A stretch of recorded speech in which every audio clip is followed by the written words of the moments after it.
सियासी चालों के बीच फंसे बाहुबली ब्रजेश सिंह लगे ऐसे संगीन इल्जाम, सियासी गलियारों में मचा त्राहिमाम। अमित शाह से है खास कनेक्शन, क्या बढ़ेगी ब्रजेश सिंह की टेंशन? कौन है वो लोग जिन्होंने की खुलकर ब्रजेश सिंह के खिलाफ बगावत? मंदिर पुजारी ने भी खोल दिया मोर्चा, पूर्वांचल से दिल्ली तक बड़ी हलचल। आखिर ऐसा क्या हो गया? पूर्वांचल की राजनीति में इस वक्त ऐसा सियासी तापमान चढ़ा है जिसने दिल्ली तक भूचाल चला दिया है, जिसके पीछे की वजह बाहुबली राजनीति का बड़ा चेहरा रहे ब्रजेश सिंह है, क्योंकि अब वो एक ऐसे विवाद के बीच घिरते दिखाई दे रहे हैं जिसने वाराणसी से लेकर दिल्ली तक हलचल बढ़ा दी है।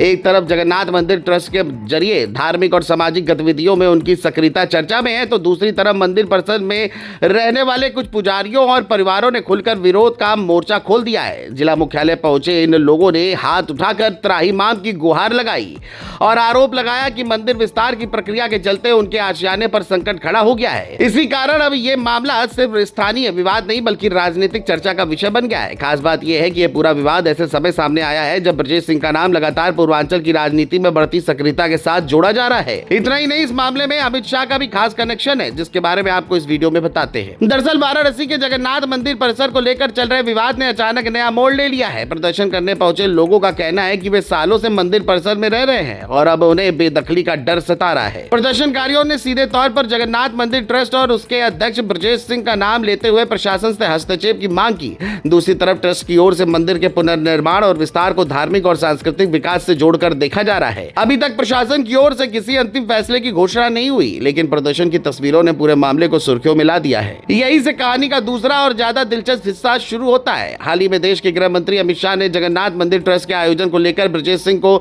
शुभकामना संदेश भेजा था। इस चिट्ठी में काशी की धार्मिक विरासत, मंदिर पुनर्निर्माण और सनातन संस्कृति के संरक्षण की बात कही गई थी। इसके बाद राजनीतिक गलियारों में कई तरह की चर्चाएं शुरू हो गई। जानकारों का मानना है कि इस पत्र ने यह संदेश दिया कि ब्रजेश सिंह की पहुंच सिर्फ पूर्वांचल तक सीमित नहीं है, बल्कि राष्ट्रीय स्तर पर भी उनकी पहचान बनी हुई है। वैसे भी ब्रजेश सिंह की बढ़ती सक्रियता का संबंध सिर्फ वाराणसी तक नहीं माना जाता रहा। पिछले कुछ समय से जौनपुर की राजनीति में भी उनकी मौजूदगी लगातार बढ़ी है। चर्चा है कि वो अपने बेटे सिद्धार्थ सिंह के लिए राजनीतिक जमीन तैयार करने में जुटे हैं। जिला पंचायत अध्यक्ष की राजनीति से लेकर स्थानीय समीकरणों तक ब्रजेश सिंह का नाम बार बार सामने आ रहा है। दूसरी तरफ जौनपुर में धनंजय सिंह का प्रभाव भी किसी से छिपा नहीं है। ऐसे में पूर्वांचल के दो बड़े राजनीतिक ध्रुवों के बीच भविष्य की संभावित टक्कर को लेकर भी चर्चाएं चल रही हैं। मौजूदा विवाद में सबसे बड़ा सवाल यही है कि क्या मंदिर विस्तार को लेकर उठी आपत्तियां आगे चलकर ब्रजेश सिंह की राजनीतिक राह में मुश्किल पैदा कर सकती हैं, क्योंकि विरोध करने वाले लोग खुद को वर्षों पुराना निवासी बता रहे हैं और प्रशासन से न्याय की मांग कर रहे हैं। दूसरी तरफ ट्रस्ट का पक्ष है कि ये मंदिर का विकास और पुनर्निर्माण धार्मिक महत्व का विषय है।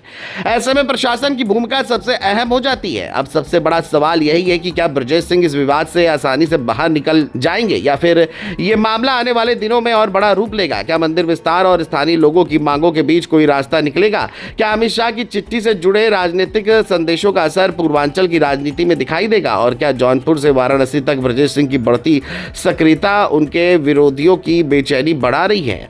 अब आने वाले दिनों में ये मामला सिर्फ प्रशासनिक नहीं बल्कि पूर्वांचल की राजनीति का भी बड़ा मुद्दा बन सकता है, जिस पर सबकी निगाह लगी हुई है।